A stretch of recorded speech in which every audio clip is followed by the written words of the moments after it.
Hey everybody, welcome to the Midweek Digital Bible Study. I'm John. Thanks so much for carving out time as we dive into 1 John chapter 3 today. So grab some hot coffee, get a notebook, jot down some notes, and we are going to do this, guys. 1 John chapter 3.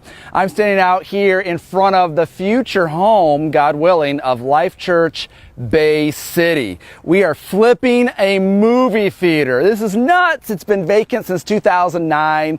It became like a bad episode of Hoarders. It was full of junk. You'll still see some trash out front, but we have an awesome group of men, women, and teenagers who have a whatever it takes attitude, and they've been coming out on Thursdays to clean, to get all the garbage together. They're going to start weeding, and we are working like it depends on us, praying like it depends on God. We want to turn this into our third campus in 5 years. Wouldn't that be nuts?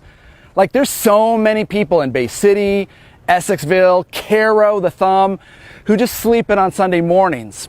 We want to create an irresistible environment where everyone's welcome, nobody's perfect. What better place to have church than in a movie theater, right? Instead of passing the offering bucket, we can say pass the popcorn. So that's why we're filming here, because what's happening here in Bay City connects with what's happening in 1 John 3. We want a fearless faith. So here we go. 1 John 3. Hopefully you caught the message on Sunday. If you didn't, this may not make any sense to you. But for those of you who saw the message, here's the deal. He's connecting the dots with Cain and Abel. You know Cain and Abel. Going back to Genesis, two brothers, lots of friction. Cain kills Abel, and then John talks about it. 1 John 3, verse 12. He says, we should not be like Cain. Cain was the murderer, you know. Think of a horror slasher film. That was Cain killing brother Abel. He says, don't be like Cain, who was of the evil one and murdered his brother. Why did he murder him? Because his own deeds were evil and his brothers were righteous. So we live in a broken world. You don't need me to tell you that. I'm standing in front of a broken down movie theater.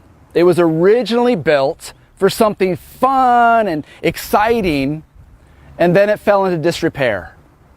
That's the story of our world. You and I were built for a fun, exciting adventure with God. And then because of Adam and Eve, everything has fallen into disrepair. It's broken. There's scars on our soul. We all make mistakes. But here's the deal. God is in the recycling business. He's a loving Father. Through Jesus, He gives us not only forgiveness, but healing and a second chance and a bigger destiny. Just like there's a bigger destiny for this movie theater. There's a second chapter to be written. Even though it's run down, broken down, doesn't look like much today, through some hard work and effort, it is going to become something fun and exciting in the future. This movie theater already lived out chapter 1. But with God, all things are possible, and there's always a second chapter to be written. And that's Christ. That's the gospel. With our lives, you've already lived chapter 1. You've tried it your way. Now try it God's way. Chapter 2. Because of Cain, the curse, sin, everything's fallen apart. That's what John is saying. And that's what he says. Don't be like Cain. Don't live life for yourself selfishly. Live for something bigger than yourself. Let's be part of restoring and renewing. That's what God's agenda is. See, in Jesus, everyone's welcome. Nobody's perfect. Regardless of yesterday, there's a better tomorrow. In Christ, the best is yet to come. And that is what John is saying here. He says, don't be like Cain. Don't walk in darkness. Walk in the light. Choose to exhaust your life for something bigger and better. And what's bigger and better than making heaven crowded? And that is why, friends, we are really just stepping out on faith, fearless faith, to flip a movie theater. Because that's what God is doing. He's flipping our lives upside down.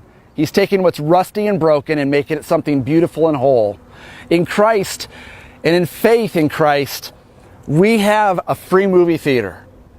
And because of men, women, and teenagers just like you, we have a launch team that meets on Thursday nights to clean. They're making phone calls, trying to get corporate donations.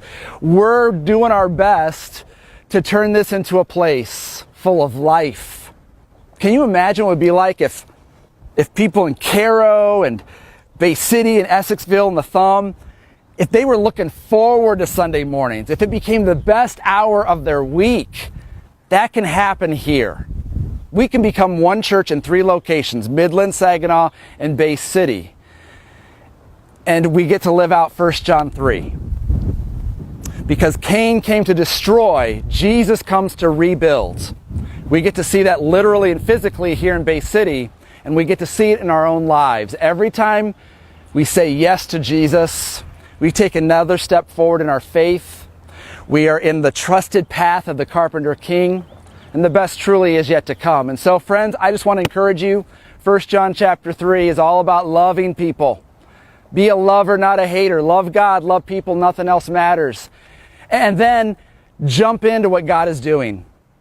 Man, Midland, they are killing it on Sundays at Midland campus. So start inviting your friends and neighbors. Jump in on the action. Serve there. Saginaw, you already know that we are at capacity. So start telling people about the new Bay City campus. Maybe even show up on Thursday nights at 7 p.m. We'll put you to work. We can give you a list of places to call. We got some stuff to do this summer, guys. 1 John 3. Good stuff. Good stuff. But the best is yet to come.